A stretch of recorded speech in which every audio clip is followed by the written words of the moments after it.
Book 4, Falcon in the Barn, Chapter 27. How many women, girls, had an old historian as their childhood hero? Mari's eyes opened early in the morning and she thought, "It's weeding season, and today they're leaving." She wasn't thinking about her daughter, although after 6 weeks of marriage, Jatesy had finally moved the last of her things over to her new home at the Brighter farm. Mari was startled at her mixed feelings about that. As happy as she was to see her daughter blissfully married, removing her things a little each day had been like peeling off a scab from a wound that would never heal. Her daughter had left her. True, it was just down the road, and still she saw her every day, but it wasn't the same. It would never be the same ever again. Mari hadn't expected to feel such a sense of loss when she, Perrin, and Pato rode home from Mount Scene, Jatesy already off starting her new life with her husband. Jatesy didn't seem to feel any of it, though. Her giggling actually increased, and the way she looked at Dick, and the way he blushed back, well, Mari knew it was the very best thing that could happen for both of them. But still, Mari felt better 2 weeks after the wedding when she found Jatesy in her old bedroom, weeping. "You moved Grandmother Pato's shelves into here." "Well, yes, Jates, to give us more room around the table." "But this was my room." "Yes, Jatesy, it was. Now you have a whole house." "But this was my room." That's when Mari realized her daughter felt the loss too. They cried together for a few minutes, then laughed about how silly it all was, and picked up another crate of her books to carry down the road. Perrin had tried to understand what they were experiencing, but he didn't get it. "They're both here as much as they always were." Pato thought the newlyweds were gooey and ridiculous whenever they came for dinner and fed each other from their plates. But then again, that was because he was 16 and utterly uninterested in the opposite sex. But he was still interested in kickball, unfortunately. For Pato's birthday yesterday, they broke down and gave him a new leather ball. Since he was finally the height of Jatesy, and still growing, and adding a bit of Perrin-like bulk, Mari worried that the professional recruiters who came around each year would regard her son with renewed interest for teams in Idemia. But for now, she didn't worry about that, because her mind all night had been focused solely on one fantastic possibility that may eventually take shape since they were leaving this morning. She giggled again in anticipation. "What?" a groggy voice said next to her. "I'm sorry, I didn't mean to wake you," she chuckled. "Go back to sleep." "Is she here again?" he mumbled. Mari laughed out loud. "No, she's not here again, and neither is he. It was only once that Jatesy came over this early in the morning. Now go back to sleep." "Well, you just never know. She may be in a panic about something again. Dick might have another headache." "Oh, come now. You were worried about him, too." "I was worried about my back. The boy weighs more than he looks like he should. Some son-in-law he turned out to be." Perrin grumbled into his pillow. "Married for only a few weeks, gets himself kicked unconscious by a bull. How can he take care of his bride when he's out cold?" "Pah!" Mari scoffed. "He's the best son-in-law in the world. Sweet, funny, adoring, and never complains about her cooking." "That's because they're always having dinner here. She may have a knack for growing food, but not for cooking it." Mari poked him. "They're here for dinner maybe 3 times a week, that's all. You're certainly a grump today, and you're one to talk about taking care of new wives. When we were married for less than a season, you left me for days to chase garters in the forest with no word as to what happened to you. At least Jatesy knew her husband was on the ground in the barn." "And the next morning he was sleeping peacefully in bed, and she thought something was wrong with him," he muttered. Mari rolled her eyes. "She wouldn't have been worried if you and Shem hadn't told her if she couldn't wake him up something could be wrong." Dying men don't snore, Mari." "You don't have to tell me that. My, but you're a bear this morning. Just how late did you get to bed last night?" He growled. "Don't know. It wasn't last night anymore, though." "So do you think they're off yet?" "With any luck. The plan was for the expedition to leave before dawn, but they have some men more skittish than squirrels. They'll probably postpone again, but I can't imagine what else they could possibly need. We went through their list at least a dozen times," he groused. "I left the duty up to Thorne to get them on the road. Told him they better be gone by the time I got to the fort, or I'd make him join the expedition." Mari laughed. "Oh, I hope they haven't left yet. Maybe you should get dressed and run up there right now. We could get rid of Thorne for 9 moons. Perrin finally laughed and rolled onto his back. "I just want them to go already." "I'll admit I'm so excited," she squealed like a 9-year-old. "I can't believe the administrators are finally doing this. It's about time. This land grab fever has struck the whole world. How long do you think they had that map?" "The expedition leader told me it arrived at Chairman Mao's office right before the dinner, so at least 6 weeks," he said, his eyes still closed. "The administrators thought about presenting it at the dinner, but some of them were too nervous about it. That's why they waited another 2 weeks before they revealed they had it. Apparently, they were arguing about what to do with it all that time. If there wasn't this crazed demand for more land, I doubt the administrators would have moved so quickly to form the expedition. The sooner we find new places to settle, the sooner we establish peace in the villages again. Some were seeing more violence than they ever did when the Garters were still active." "The timing for the map to appear couldn't have been better," Mari said. "With the weather warming back up, I was sure everyone's tempers would too. At least with the thought of new territory, no one's fighting lately.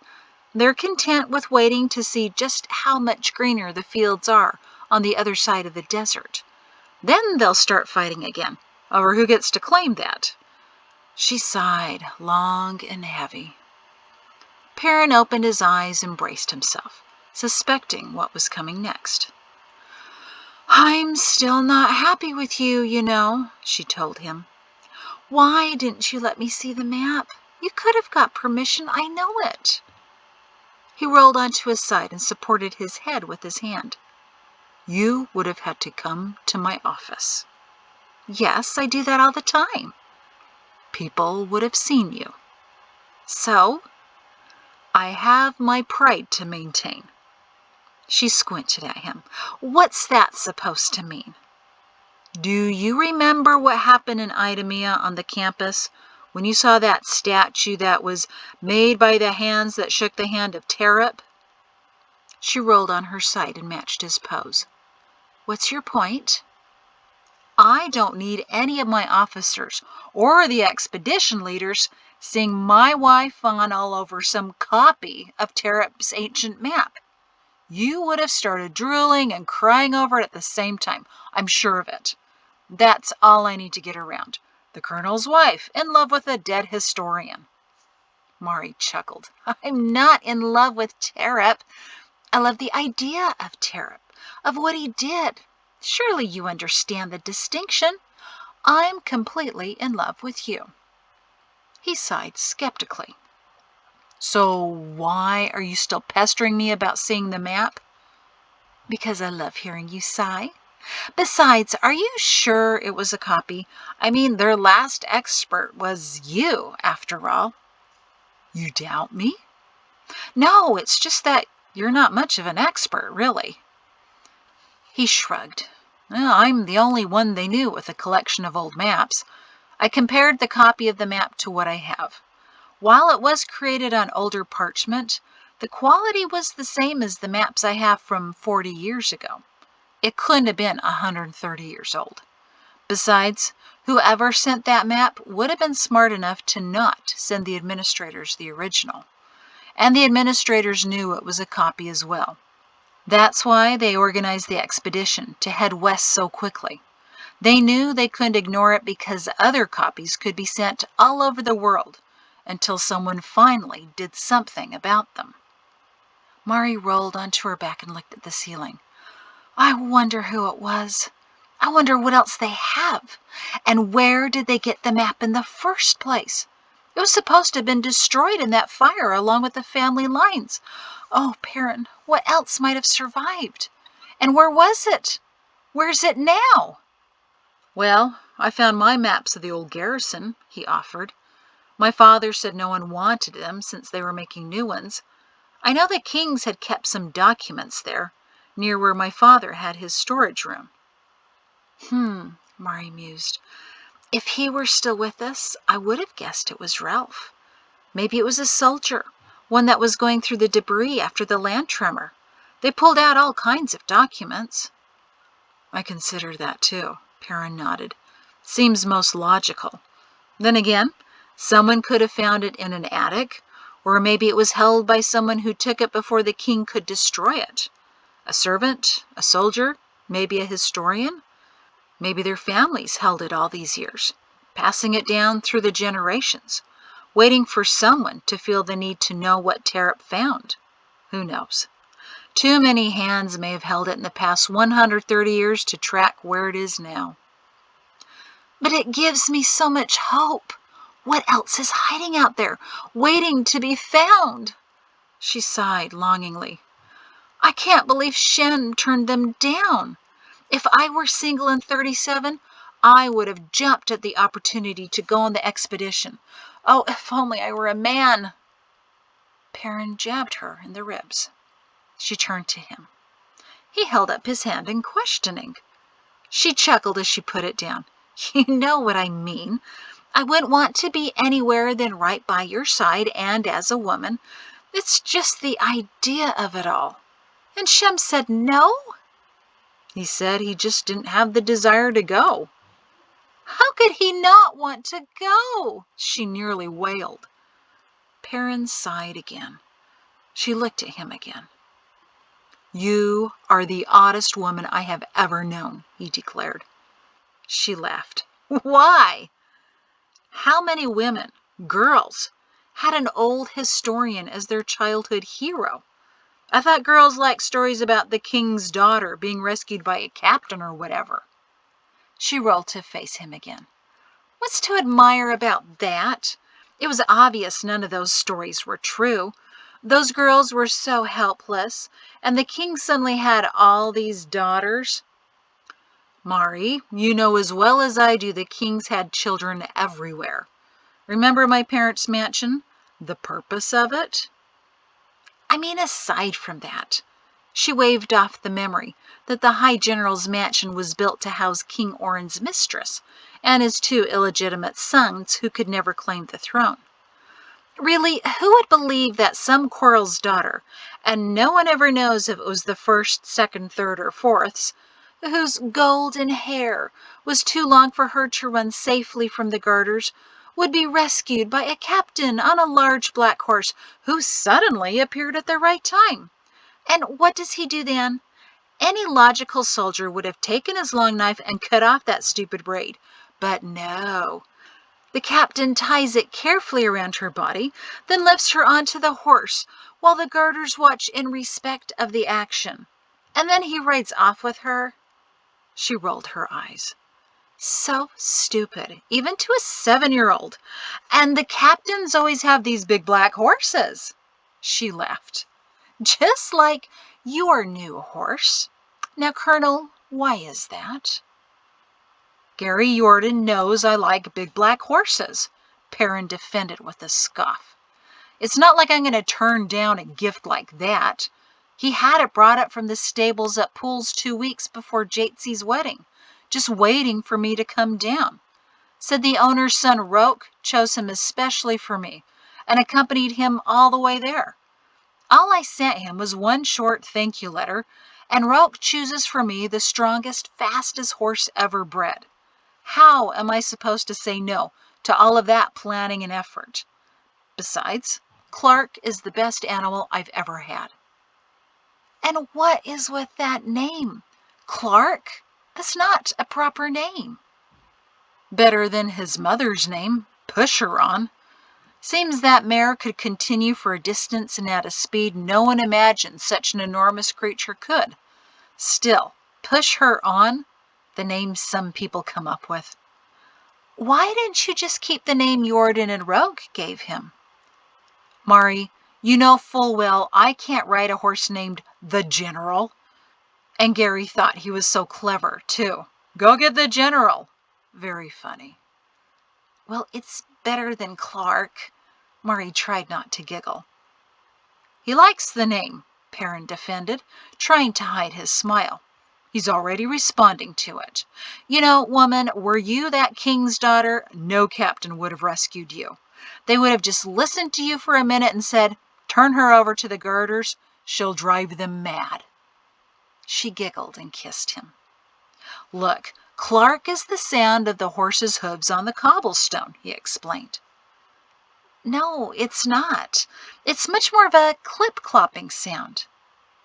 Clip-clopping?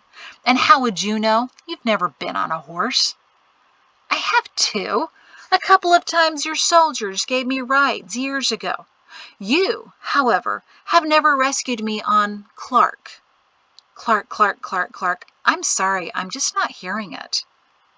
I seem to remember offering to give you a ride once or twice, but it's not hard to see why I never rescued you, Mrs. Shin. Because I never needed your rescuing. Because I never intend to be one of those silly women that say, help me, Captain, on your Clark. He shook his head at her and tried not to smile. You really want to go west, don't you? She sighed. No, yes, I don't know. I have a plan. Don't give me that look until you hear it. He chuckled and pushed a lock of hair off her face. How about when we celebrate our 20th wedding anniversary in 2 years, we do something different? It seems to be a tradition that men take their wives east to waves, but that sounds dull. Just watching the sea go back and forth? Mari bit her lip in anticipation. I agree. Go on. What if we, Mrs. Shin, went west instead? By that time, the expedition will be back with updated maps. The news must have been good. How dare they return otherwise? And you and I will spend the weeding season in 2 years exploring the ruins ourselves. Oh, don't tease me like that. I'm not teasing. You're serious? I'm always serious, he teased. She sat up. Have I told you today that you are the most perfect man in the world and that I love and adore you more than words can say? He grinned. Then maybe I better make sure that expedition is finally on its way. Mari had a difficult time concentrating at school that day. Her mind was heading west, with the 30 scientists, assistants to the administrators, and soldiers set to explore Terrap's land. Even if her mind wasn't miles away, it was still getting harder to teach her students what the Department of Instruction insisted upon. Mari realized some time ago that she was now the only teacher not enamored with the government's control of education, likely because the rest of Edge's teachers had gone through the Department of Instruction's very thorough training and were wholly converted to the notion that government knows best. But each year the curriculum was more lifeless, and she could hardly blame her students for staring listlessly at the large slate board. Only a third of her students were there that morning. Some were taking the final administrative competency test, and Mari thought it was ironic that the first letters formed the word fact, because very few useful ones would be found on it. That's where Pato was, hoping to prove he didn't need another year of schooling. But he'd pass, easily. His teachers, like all the others, had taught only what the test would cover.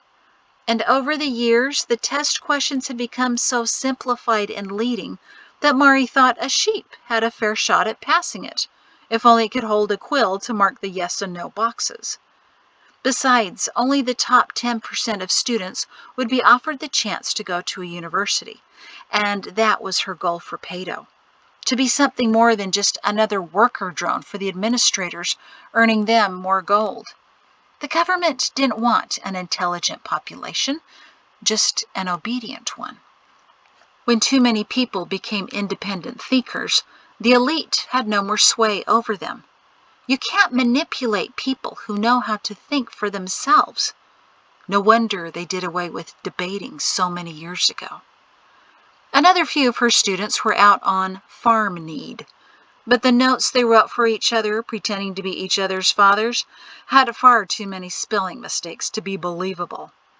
But with fewer students today, she hoped she might actually make some progress with her special cases, since there were only a dozen in the room, the perfect size for a class. Still, Mari struggled nearly as much as her students did to care, counting down the days, no, hours, until the weeding season break. She ploddingly wrote down dates on the slate board that no one, not even her, would feel the need to remember after the "Mrs. Shin, is this going to be on the end-of-year test?" Mari sighed.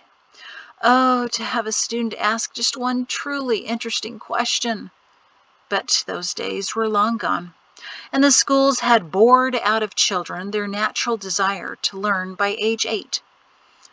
Before she turned around to face the teenagers, Mari made sure her teacher expression was fixed and ready.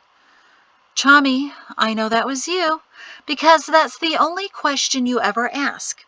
And since it's the only question you ever ask, you know the answer I always give." The boy on the back row sighed. "I know. It doesn't matter, does it? Because all learning is important." "Oh, good. I was hoping you'd pick up something for me this year. You now know how to mimic me." "Nah, that's Leonard's hobby." Chami punched the shoulder of his friend next to him. Leonard, engrossed with his packet of matches, was sniffing the sulfur tops. "What?" he said automatically, his head popping up. "The answer's 4.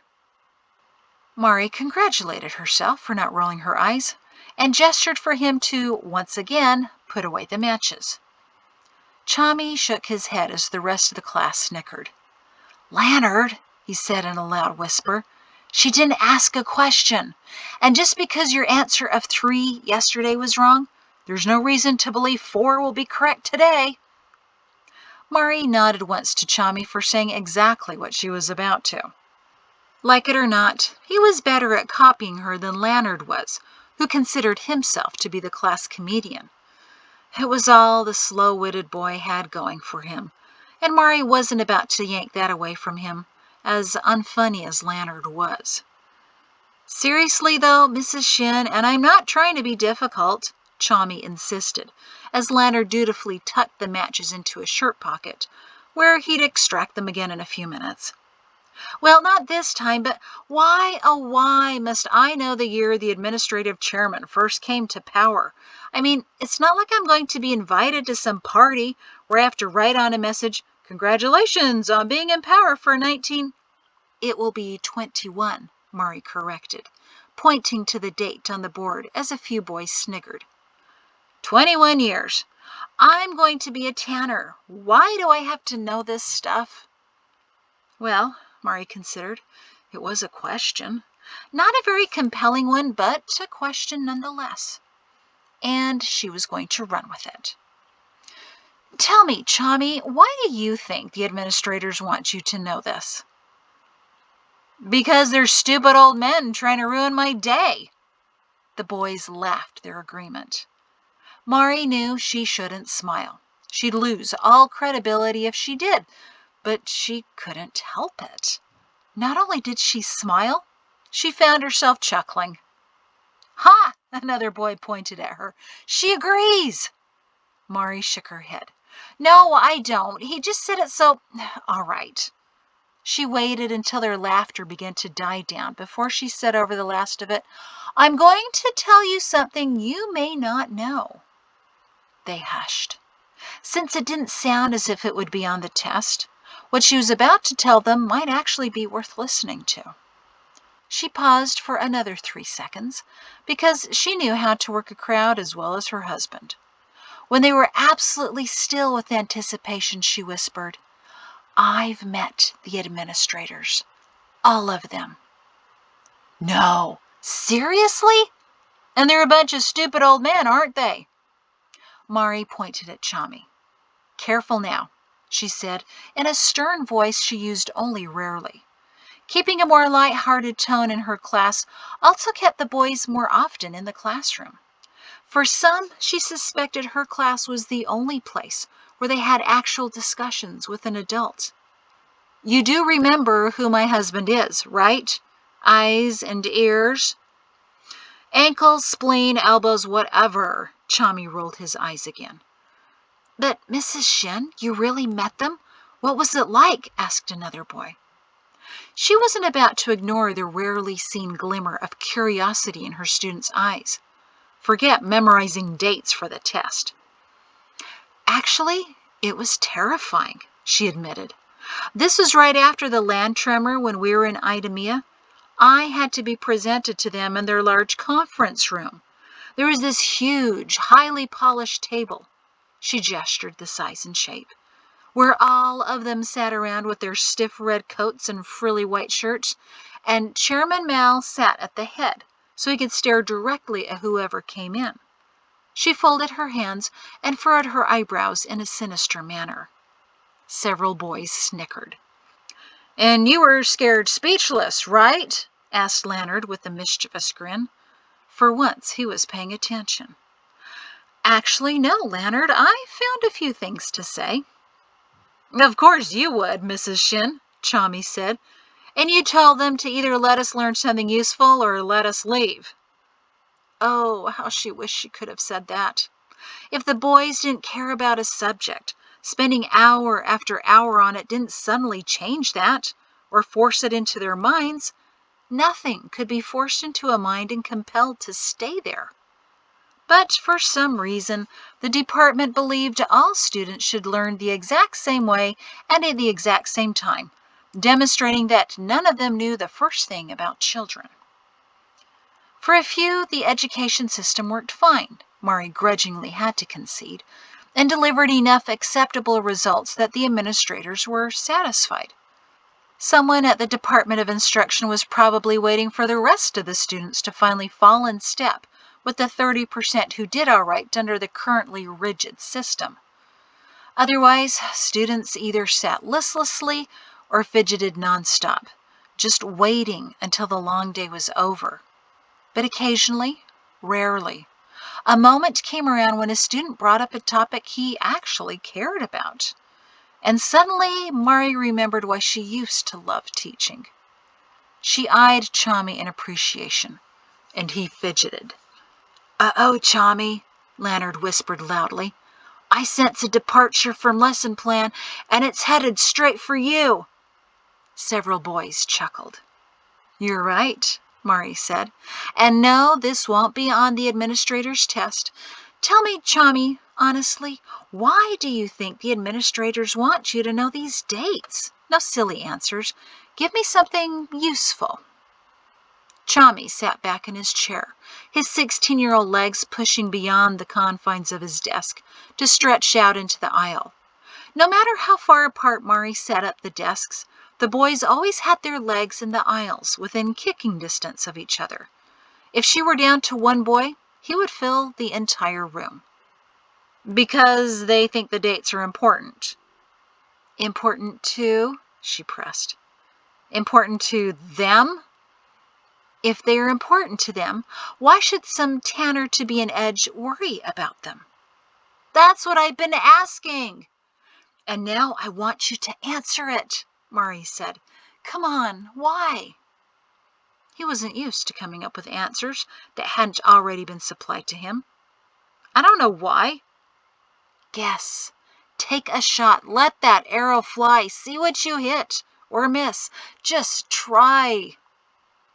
Chami thought for a few silent, tension-filled moments, and Mari begged internally that he wouldn't give up and say he didn't know. He had to know something on his own, and he needed to discover that right now. Mari frequently suspected many of her boys were far brighter than they let on, but performed poorly because, like her, they were happier hiding in her classroom, where no one expected much of them. But she always expected something. She couldn't help not have hope for them. Because they wanted Tanner and Edge to know, he stumbled. It's important so that I always remember who they are and how long they've been there. He was on the cusp of something he'd never approached before, and Mari could see in his eyes that he was worried about being there. So in her best encouraging, pleading manner, she said, "Why?" He started to sigh in frustration, but then stopped. With squinting eyes and a decidedly cynical tone, he said, "Because a Tanner in Edge needs to know so that he knows who to obey, and why." Mari felt a smile creep around her mouth. "And why should you know why you need to obey them?" "To remember, I guess." "Remember what?" "How bad it was under the kings, and how much better it is under the administrators." Mari nodded. "Not bad, Chami. That may be one of the right answers. There are often many correct answers." Chami sat back, a tad pleased with himself. "But is it, Mrs. Shin? I mean, is life really better?" This was one of the few things Mari loved about teaching, the rare moments when a student dares to wonder. The best learning happened when students asked the questions, not the teachers. It was also at these moments that she panicked, because sometimes the questions caught her by surprise. But it was the good kind of panic that lets you remember you're alive, like being chased by a dog you know you can outrun, but it terrifies you just the same. It feels great when you finally reach home, or see the dog suddenly yanked back by its leash and you gloat at it triumphantly. But first you have to run. She always had a ready answer. "Chami, what do you think?" It was the best stalling question she'd ever come up with. She could think while the student stumbled around for an answer himself. Already she could see the little wheels in Chami's mind spinning, trying to connect to find an answer. A light came on in his eyes. "I don't know what to think, Mrs. Shin, because they never tell us what life was like before." Mari moaned inwardly. Oh, when did Chami get so insightful? "Hey," said Leonard, "he's right. When at any time in this past year have we learned about life under the kings? We hear how bad it was, but I want to know just how bad. Details! Give me details!" Mari suppressed a smile at his imitation of her when she criticized their essays. Several other boys chimed in with their opinions. Mari let them go for a moment to let them get it out of their systems, and also to buy herself a little more time. Because even the laziest youth of Edge deserved honest answers. Mari held up her hands in surrender. You're right. We haven't talked about that this year. Do you know why?" "Because it's not on the test?" asked a boy in the front row. She pointed at him. "Exactly. Still want to know what life was like under the kings?" "Well, it should matter, shouldn't it? What life was like? Wouldn't we even be more loyal if we knew?" he wondered. Mari marveled. Why didn't they show this much passion when they discussed the life cycle of a worm? "Again, you're right. It does matter. In fact," she put a finger on her lips. The boys moaned and pulled out their slates. They knew what that look meant. She smiled. "No writing, I promise, but exploring." "Sorry, Mrs. Shin. I was too young to go exploring on the expedition. I tried," Leonard said, shrugging in disappointment. "We all appreciate your trying to leave us, Leonard. That would have meant no one's trousers legs would have caught mysteriously on fire anymore this year." She said that with a slight glare. He squirmed and guiltily patted his shirt pocket, where his matches waited for him. No, Mari continued. What I mean is, I want you to explore your parents' or grandparents' past. The administrator over science has sent out a delegation of 30 men to explore Terep's past, so we should too. I want each of you to ask your parents what life was like under the kings. Bring me your answers tomorrow for us to discuss, and I'll not make you write it up for next week's writing assignment. But, she paused to let her students' cheers die down, if you don't bring me proof that you talked to your parents, you all will write about it. And remember, I'm an old woman, and I know very well what life was like under the kings. I'll know if you're making things up. Perrin reined Clark to a stop just under the shade of a large maple tree. The horse obediently halted, even a moment before Perrin pulled on the reins, as if reading his mind. Perrin would have smiled at the stallion's instincts, but his concentration was too focused on the large group of travelers moving at a painstaking pace. The 40 horses, some pack mules, and 3 dozen men slowly made their way on the other side of moorland, purposely avoiding the dead village by a quarter mile.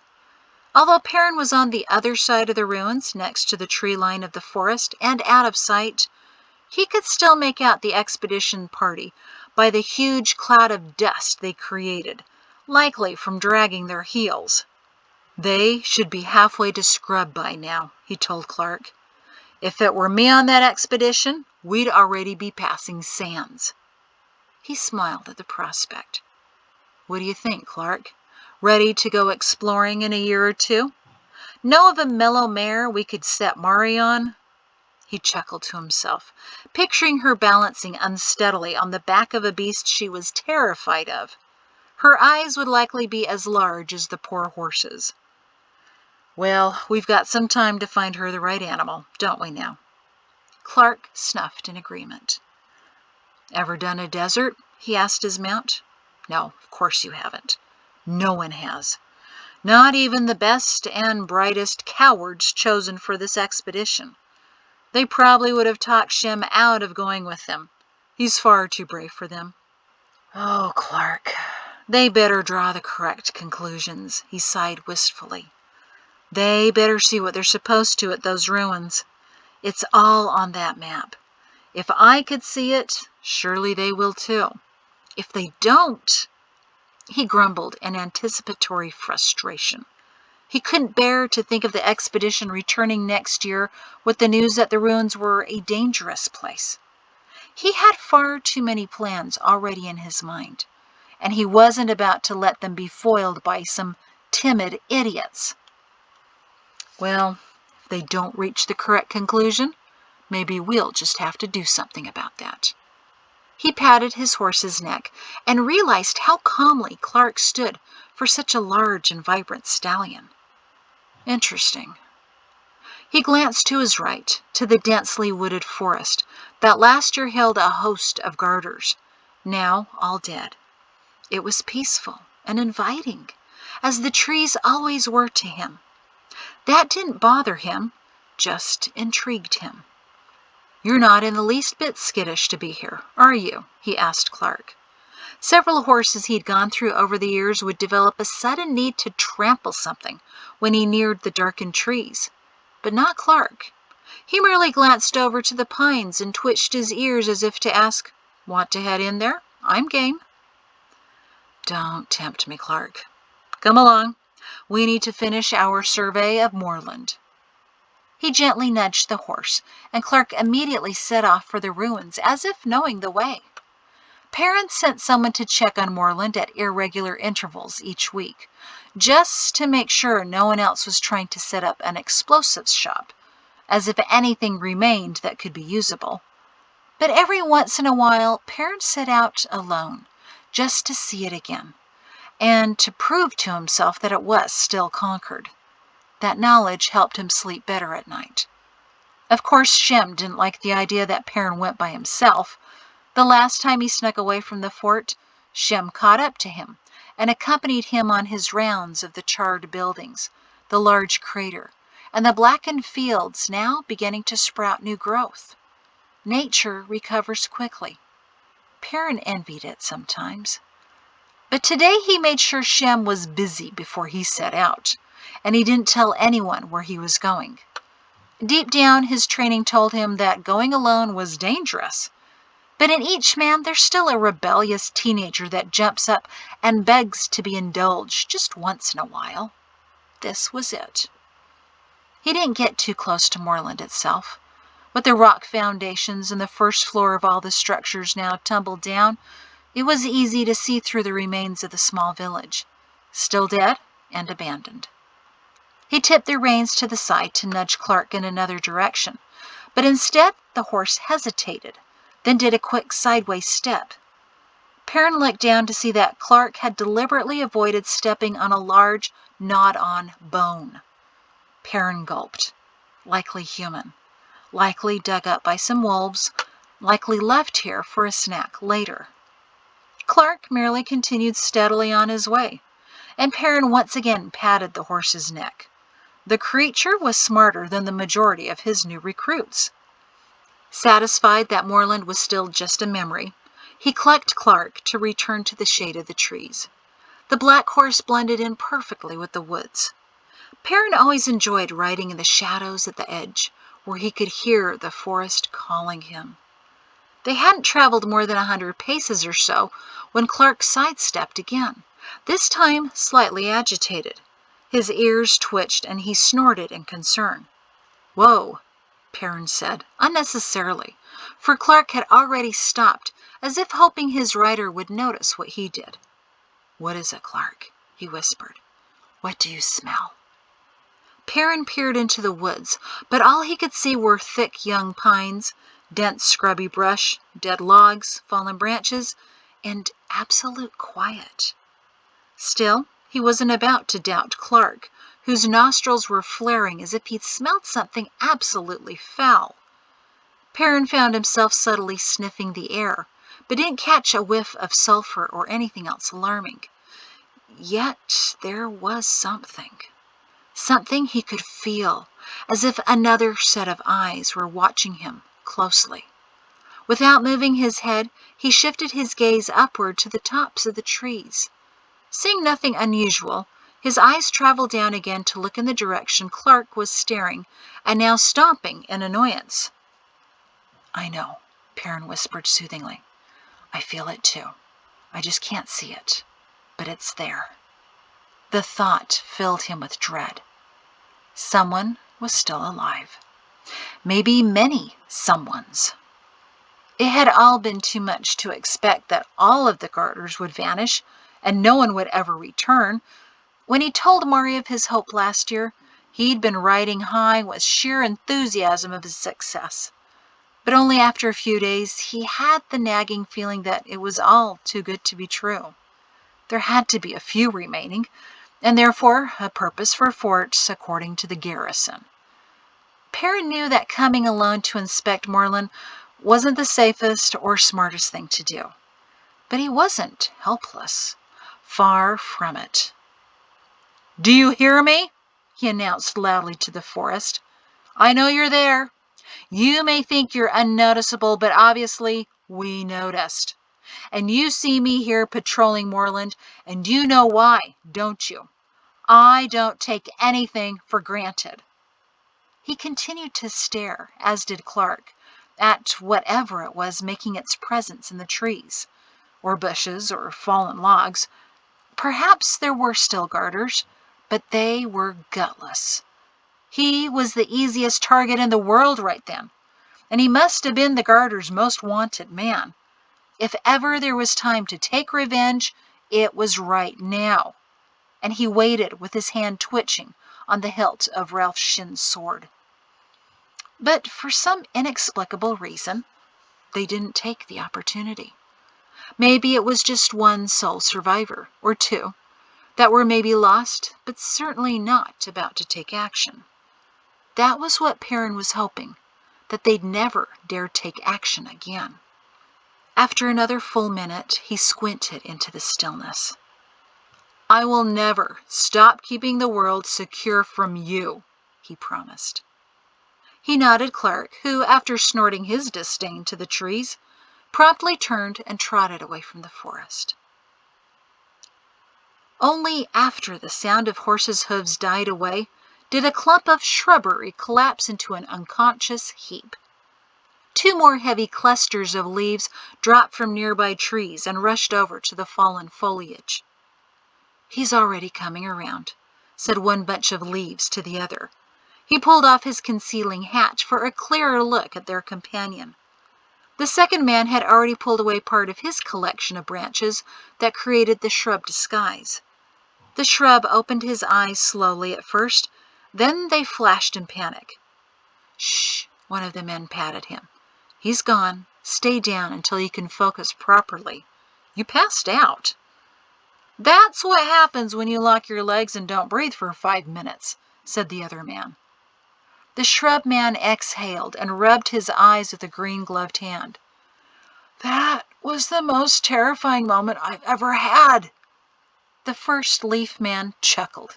"I have to admit, as initiations go, that was probably the most intense any new recruit has experienced." The second man nodded. "Most of us were initiated by what we refer to as the trial by fire last year, when Moreland burned and the flames traveled to the forest.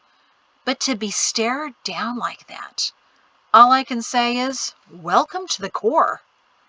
Shrub man nodded once. "So was that him?" "That was him, all right," the first man said, helping the shrub man sit up slowly. "No one else does glaring quite like a shin." "What was he doing this far east?" "Inspections, like a thorough commander should conduct." Shrub man exhaled again. "So what did he say there at the last?" the second man asked. "I couldn't quite hear all of his speech." Shrub man rubbed his head, which still pounded from its impact with the ground. He said something like, 'I'll never stop keeping the world safe from you.'" The first man looked at the second and nodded. "Sounds like something he'd say, except that he got it all mixed up." The lanky 16-year-old with wavy brown hair leaned against the fence railing and watched the gray stallion. Up close, it was even more impressive. The perfect blend, bred for strength and speed. He longed to hop the fence and run a hand down the withers. If this were any other property, he would have already been at the horse's side. But even he knew the importance of not violating the fort's boundaries without permission or an escort. At least, not in daylight. He felt a presence right behind him. "If you think he looks good now, you should see him at a full run." "Sir!" The young man jumped, startled. "I'm sorry. I know I'm a little early." "It's all right. On time is already 10 minutes late," the officer said, putting a hand on the young man's shoulder. "Lannard it was, right?" "Yes, sir, Captain." Captain Thorne smiled thinly. "Well, Lannard, are you ready for your first assignment?" Lannard delivered a nervous smile and a sloppy salute. Thorne winced as he turned to lean against the fence. "We'll work on that. Another year yet before you can become a soldier. You just may need that much time to improve that salute. So, in the meantime, there he is. Streak. He just doesn't get as much exercise as he deserves. I have to spend so much time in the office now." "I understand, sir. It's my good fortune.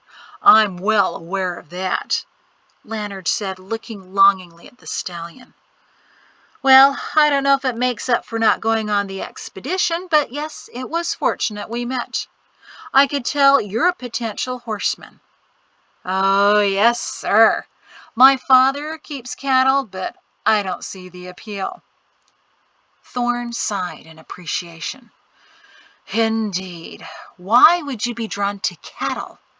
He bristled at the recent memory of Brighter out in his fields, grouping the clumsy animals for some odd experiment involving cheering and applause. "When I could be caring instead for a stallion," Lannard said, nodding at the horse. My thoughts exactly, sir. Even a 16-year-old can see the logic in that, Lemuel thought. But it just proved another one of his father's theories. Men are far more logical than girls. So, Leonard, your schedule in school. When do you usually leave? You mean, what time am I supposed to leave? Or what time do I actually leave? Leonard asked with a twinkle in his eye. Thorne shook his head. I can't have you breaking any rules, or I can't have you working for me. Education is important. Yes, sir. Leonard's eyes shifted oddly, as if he tried to keep them from rolling, but they wanted to anyway. I'm usually allowed to leave by 3, unless Mrs. Shin needs to have another one of her talks with me.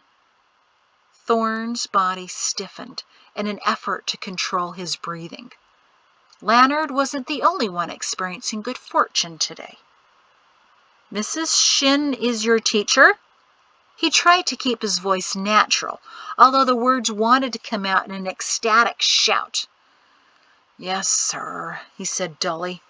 I had her last year, this year, and I'm doomed to have her next year unless I improve my behavior, he said, impersonating the director of Edge's schools quite accurately. The effect was lost on Thorne, who had never met Mr. Hegig. I take it you don't enjoy Mrs. Shin. Leonard shrugged. She's all right, I suppose. Sir, I really don't need any of this getting back to the colonel, he said with a meaningful sidelong glance. My older brother used to be one of his special cases. I don't need that kind of attention. Don't worry. I don't think you need his attention, Thorne assured him. I'm curious, what kinds of things does she teach? What subjects? She gets to teach them all, but she really loves history and current events. She's been going on about that expedition for weeks, ever since they announced it. Thorne squinted. I didn't realize that was going to be on the test this year. Oh, it's not. But she doesn't believe in just teaching what's on the test. She says we need to learn everything we can. Do you realize how much everything is? It's like everything. She's insane. Leonard felt it safe to roll his eyes now. Thorne nodded thoughtfully. Like what? What's something she's insisting on teaching? Oh, you really don't want to know, Captain. Oh, I think I do, Leonard. Come on, let's go get Streak saddled up, and you can tell me some of the tortures of being an upper school student. It's been a couple of years since I've been there, but I'm sure I could top whatever you have to say. Captain, I hear a challenge. All right, then. Leonard rubbed his hands together as they walked to Thorne's personal tackle shed. Tomorrow's assignment is about the Kings and what life was like under their rule. I'm supposed to ask my parents about what they remember, then we're going to compare it to what life is like now. And it's not even going to be on the test. A smile grew on Captain Thorne's face. The boy certainly didn't need Colonel Shin's personalized attention, only Captain Thorne's. Leonard, I can't tell you how glad I am we met.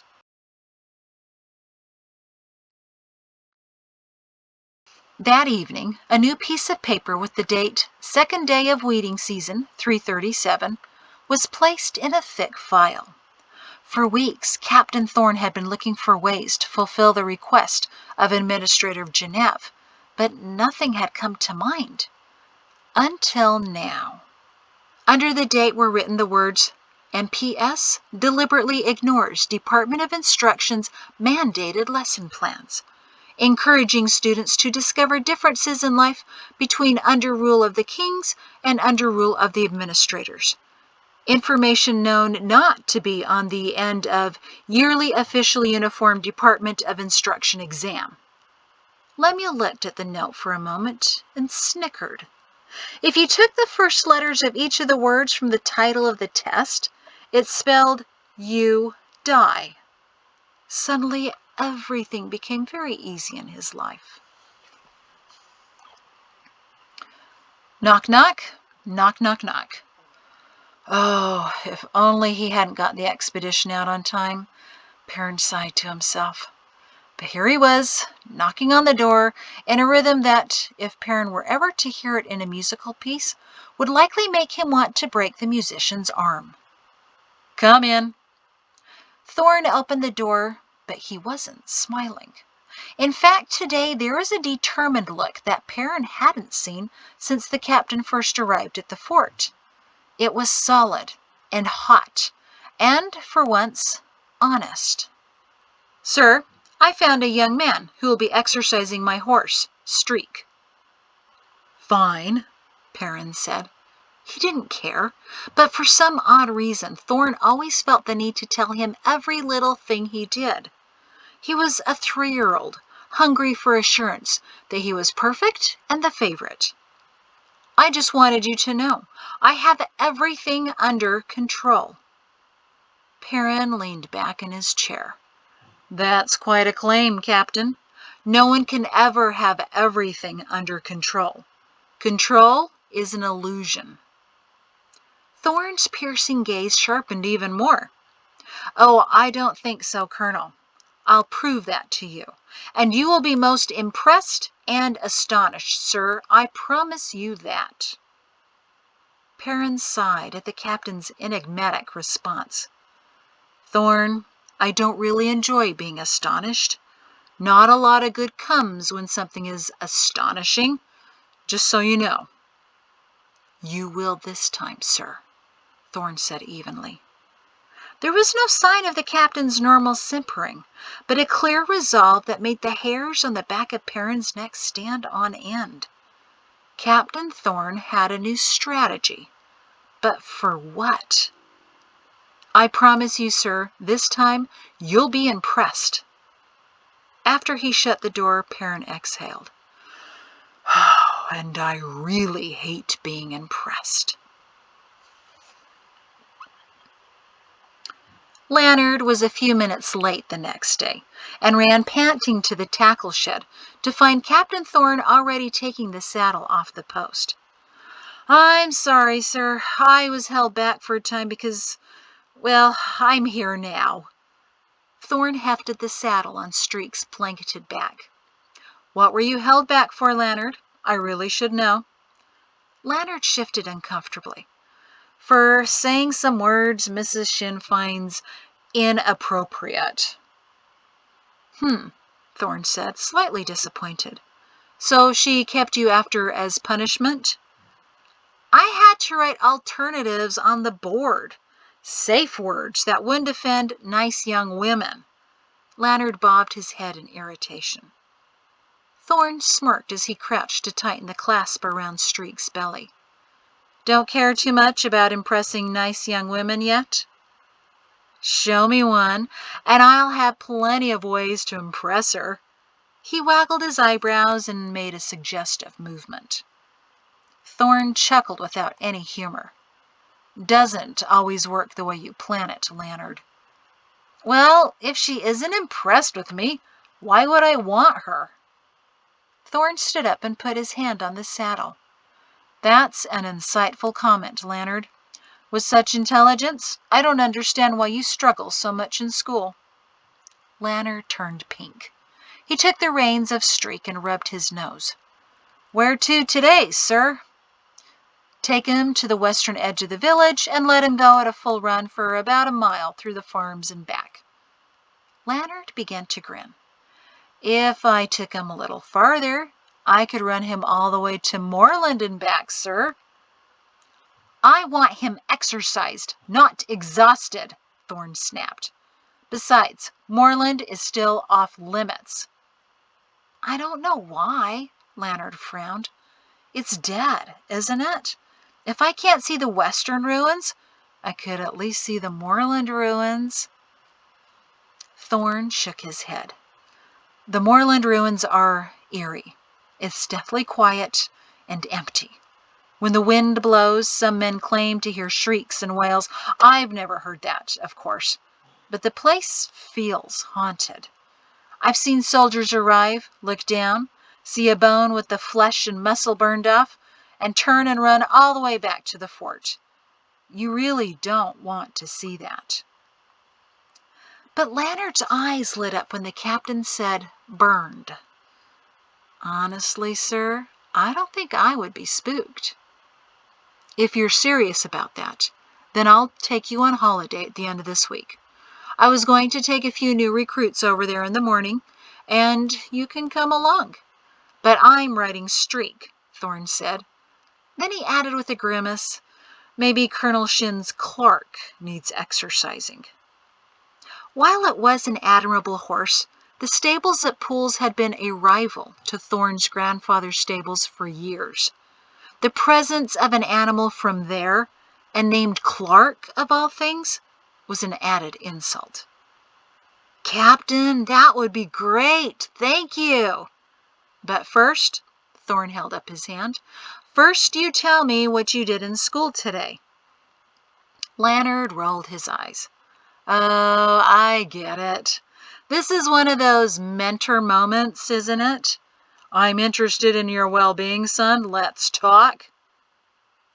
Thorne's face froze at Leonard's cadence and delivery of that line. "You know who you sounded like just then?" Leonard beamed. "Yes, I do. I've been working on my Colonel Shin impersonation for a while now. That's the way he always started with my older brother when he put him in chains and walked him to incarceration. I'm sure you hear him a lot more than I do. Do you have any suggestions?" "Yes. Don't do that anywhere near Colonel Shin. He doesn't have the same sense of humor I do. Do you, Thorne hesitated. "Do you impersonate Mrs. Shin?" "Not yet, but I'm working on it. I've only got the rhythm of a few of her catchphrases down so far. Details, give me details, and you shouldn't care what's on the test. I'm still trying to figure out how to do her voice." Thorne nodded. "How did your homework assignment go today? The differences between the time of the kings and now?" he said as casually as he dared. Leonard sighed. "Actually, it was pretty interesting. I hate to admit it. When I asked my grandfather about the differences, he had to think about it. Usually he rambles on for hours, but it took him a while to come up with something. He said taxes now were more stable, but a bit higher, but garter activity has been a lot worse during the past 20 years, as if the garters weren't afraid of the administrators. Of course, there's been nothing for the past year since Moreland, but you know that. The entertainments are better now, though, but he didn't know if education was any better. He thought that maybe it had gotten worse. And the administrators have just as many rules and laws as the kings." Thorne sifted through the information. "So what conclusions did the class come to?" "Well, we're not allowed to debate." Leonard raised his eyebrows at the captain. "But we do all the time anyway. Of course, Mrs. Shin says it's mostly bickering rather than debating, but we decided that things were different under the administrators, but not better. Mrs. Shin told us what school used to be like just before we all started schooling. Can you imagine being in school for only 3 hours a day? I could like school that way. That's when I said life had definitely not improved under the administrators." Leonard started to laugh, but suddenly remembered who he was talking to. He choked on the words that he had already let escape. The captain stared at him. Leonard swallowed hard. I didn't mean that. What I meant is—" Captain Thorne shook his head. "Don't worry. I'm not the eyes and ears of the administrators, and I don't talk to them unless I have to, so calm down. What did Mrs. Shin say when you declared that the administrators were no better than the kings?" The captain put on his best friendly face while his mind prepared to take the most extensive and careful mental notes ever. Leonard shifted nervously, having expected some kind of reprimand. He seemed a little off balance, but saw the captain's thin smile and hesitantly gave him one back. She said something like I was obviously capable of independent thought, and she wanted me to do more of that kind of thinking. A grin spread across Thorne's face that wasn't entirely pleasant. He clapped a hand on the teen's shoulder. And I agree with her. You nurture that independent thinking. It sounds like you have just the right teacher to help you do that. Leonard relaxed a little, still uneasy. If you say so, sir. He took the reins. I'll be back in an hour. Make it 2, Leonard. You've earned some fun.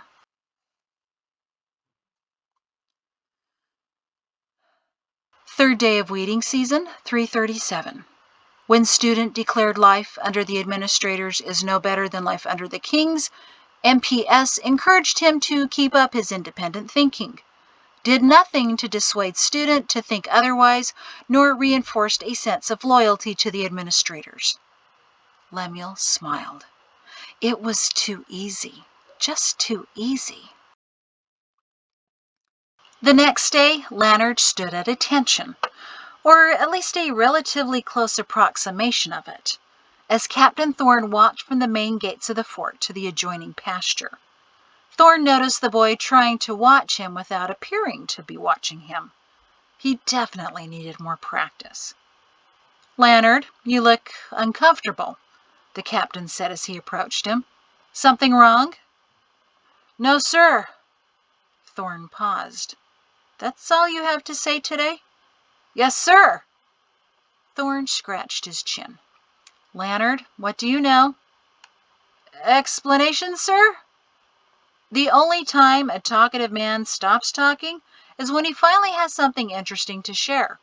Out with it, boy. Leonard squirmed. I don't want to offend, sir. Thorne scoffed. I'm not easily offended, Leonard. Come on, what's with you today? You were far easier yesterday. I didn't know who you were yesterday, sir. Who I am? Oh, you mean who my father is? And your grandfather, sir. Thorne nodded. It was only a matter of time before Leonard put it together. Who told you? My grandfather, sir.